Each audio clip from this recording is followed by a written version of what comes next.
Good day everyone, this is C. Good day everyone, this is C. Isos, and ito yung problem natin na related sa exact equation. So, solve natin siya.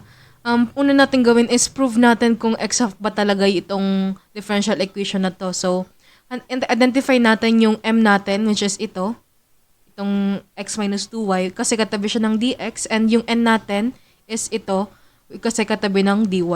So, ngayon na na-identify na natin yung m and n, differentiate na natin siya. So, differentiate natin yung m in terms of y. So, in terms of y, so d over dy times x minus 2y.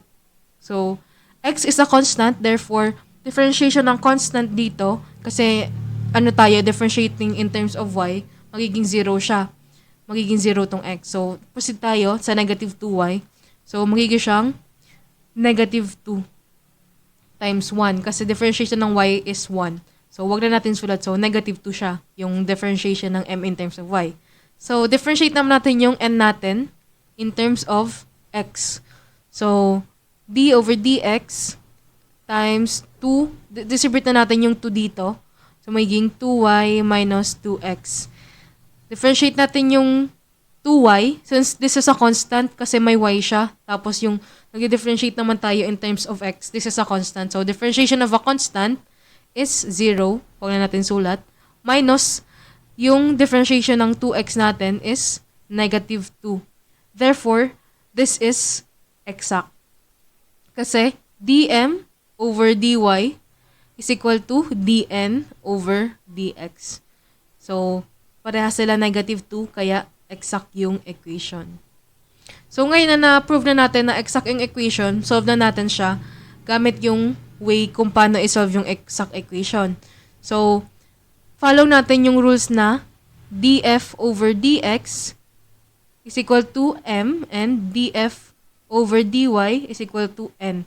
So, pili tayo sa dalawa kung ano mas madali na integrate. So, parang parehas lang naman. So, piliin na lang natin kahit ano. So, ito na lang yung m. So, let's follow na natin to. Magiging df is equal to m, which is x minus 2y. Tapos yung dx, kinos-multiply natin sa m. So, dito na siya. Ngayon, is integrate na natin siya. Integrate. Magiging f is equal to integration ng x in terms of x. So, magiging x squared over 2. Tapos, since negative 2y is both a constant, copy lang natin siya. Tapos, integration ng dx is equal to x. So, 2yx. Plus, yung constant c natin, which is mapapalitan ng t of y. So, ngayon, solve na i-differentiate na natin tong f function natin in terms of y. Kasi para may makuha tayong df over dy, tas equate natin sa n, which is ito. So, df over dy is equal to, differentiation ng constant is 0 kasi x is a constant here since nag-differentiate in terms of y, minus 2y is a constant, so copy natin, times 1, 2x is a constant, 2x kasi differentiating in terms of y. So, copy natin yung 2x. Tapos yung y magiging times 1. So, wag na natin isulat. Plus t prime y. So, ngayon, nahanap na natin siya. Yung df over dy natin. I-equate natin siya sa n, which is ito. Kasi pareha sila df over dy, diba? So, magiging 2y minus 2x. Dinisibute ko yung 2 dito. Kaya ko nakuha ang 2y over 2x is equal to yung df over dy na na-solve natin. So, negative 2x plus t prime y. So, negative 2x, nasa, magkaibang side. So, negative 2x minus 2x, minus negative 2x is just 0. So, yun na yung t of y natin. T prime of y. So, t prime of y is 2y. So, para makuha na natin yung t prime of y lang, integrate natin both sides. So, magiging siyang t of y is equal to 2y squared over 2. So, makakancel natin tong 2. So, t of y is equal to y squared. So, next natin gawin is, yung kaninang function na na-solve natin, na f, palitan natin siya. Tandaan natin na yung f magiging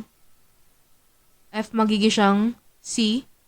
Tapos, yung ty is papalitan natin na na-solve nating ty. So, magiging siyang x squared over 2 minus 2yx or 2xy plus ty, which is y squared, is equal to f, or, since papalitan na natin siya ng c, magiging na siyang c.